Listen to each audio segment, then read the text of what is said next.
Good afternoon. Here it is, already the last of the week, and I want to be sure and thank Lois for giving me some advice. I'm an old grandma, and I don't know that I can take too good advice or follow good advice, but I'm going to try. And I do appreciate her trying to help me and for mentioning me on her videos. And I'm sitting out here this afternoon, and of course, I'm reminiscing in my mind of different things, and I guess I've got so many stories to tell that I get confused on what I'm going to say and what I'm going to tell, and then I get to telling one, I want to tell another one. So anyway, I told Connor, I said, well, we'll just turn it on and see what happens. But I want to talk about the time that I give Mr. Shan another bright idea. That a bright light hit me again, and I told him, I said, look, he was doing drywall work as a sideline job. He worked at the mines as an electrician, but he always had a second little job that he would do. Or it wasn't, some of them wasn't so little, but he was doing a second job, and he was doing his drywall. And then at one point, he was an insurance salesman. Then he got into the business of selling used cars, and all of these little jobs. There was times that he couldn't find time to go to get a haircut, and he sure wasn't going to church with his hair long or not just perfect. It had to be perfect.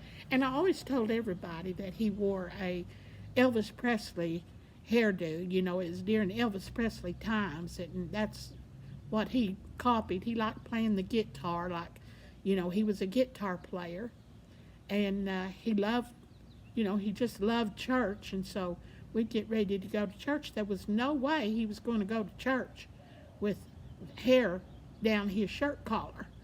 So I told him one time, he come in and he said, my hair is getting so shaggy, I look like a shaggy dog.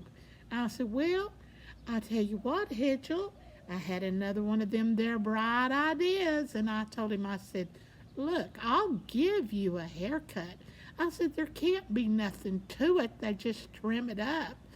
And so, brave Mr. Shan, we went in there and we sat down a chair and got everything perfect where we wouldn't get hair on nothing. And I got a razor and I shaved the hair that was growing down his neck, growing in his collar. And then I got scissors and I trimmed around his neck. And then I looked at the front of it, and the little Elvis Presley flip that I call it was growing out so long. I thought, I've got to get that cut off because it's too long. It'd fall down, kind of in his face. So I got me a pair of scissors, and I thought, well, I'm going to fix that real quick. And I stuck them scissors in his hair, and I cut it. And I want to tell you, I thought it was going to be the end of the world. That was horrible. He had hair that probably wasn't an eighth of an inch long growing on the top of his head.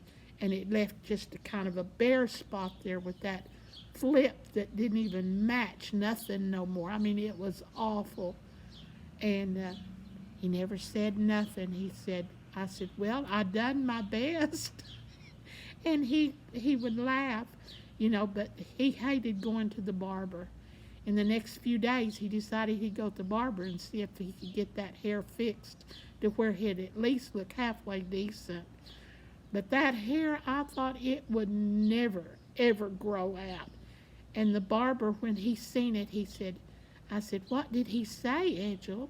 He said, Mr. Barron told me, he said, Mr. Shan, if I was you, I don't think I'd let my wife cut my hair again.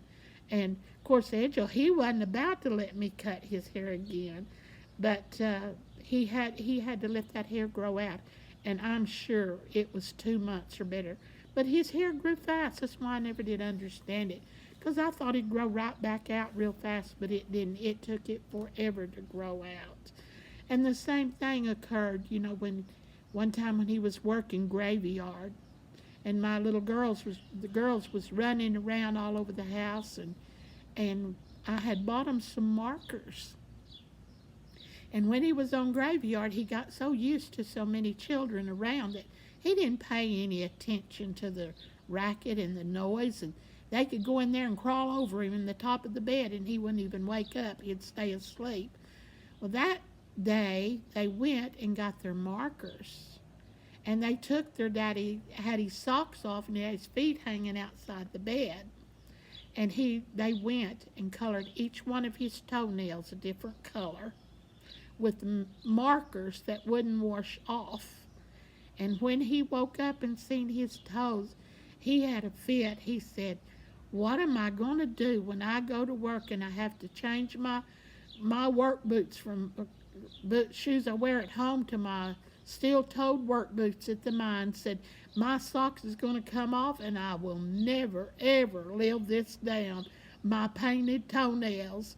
And it did. It took it a long time to wash off and be where he was normal again.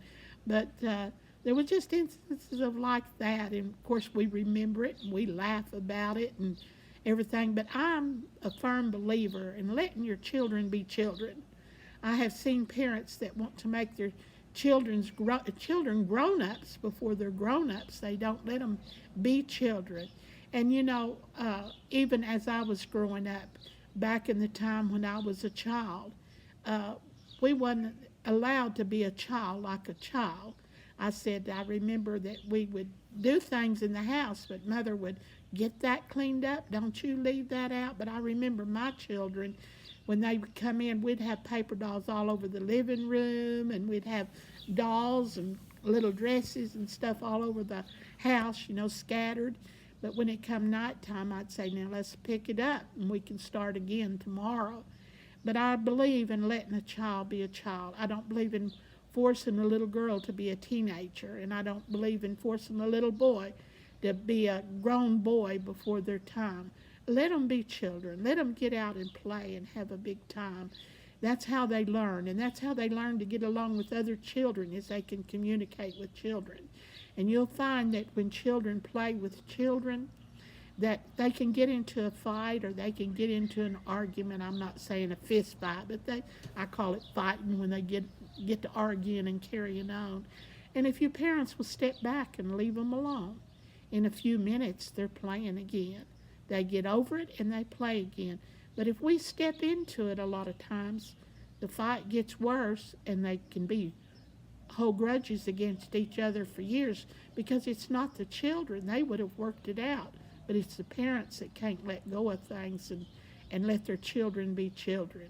And I don't believe in putting these little old girls that's 8 or 9 years old in high heels and making them look like teenagers. Let them be a child while they can be a child and enjoy life. Let them be able to, when they grow up, say, oh, we had the best childhood of our life. Mama let us be children and we played and we had a big time.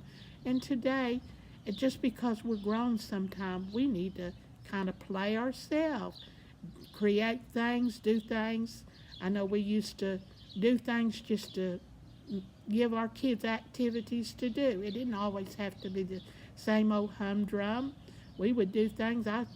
When I first got my stepchildren, I remember we taught them how to make mud pies, because they had never made mud pies, but I wanted them to be children and learn how to do things. Sometimes we pay for what we teach them. I remember that the little girl I adopted one morning, I taught her how to crack open eggs because she was fascinated with me cracking them eggs open and cooking eggs for breakfast. So she watched me. So the next morning we went to bed, and I heard little Amaris in the kitchen, and I went in to check to see what she had done. And she took a whole carton, 18-count carton of eggs, and she had cracked them and put them in a bowl. And I know somebody mentioned to me, said, well, I know what y'all had for breakfast. I said, oh, no, you don't, because I don't know where them little hands had been, and I wasn't going to have them on my eggs. But anyway, enjoy life. Don't look at the humdrum of life always. Have fun and encourage your children to have fun. Keep your chin up, smile, and go for Jesus.